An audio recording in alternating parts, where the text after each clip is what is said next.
Hey guys, today I'm unboxing the heated steering wheel cover I bought from eBay for around 25 bucks.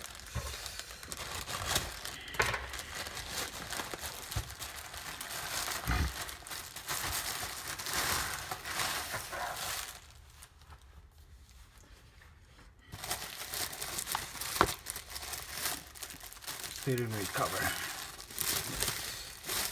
This is standard size usually.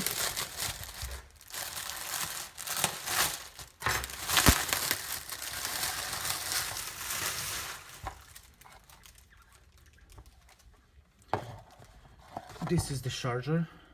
You put it in the car. It's supposed to heat in 10-20 seconds.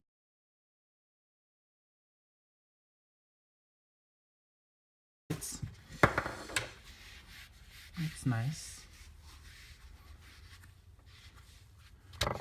And this is where you plug it.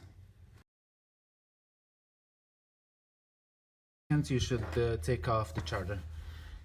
You're not supposed to drive with it. So that's it. I will try it on the car and we'll take a video.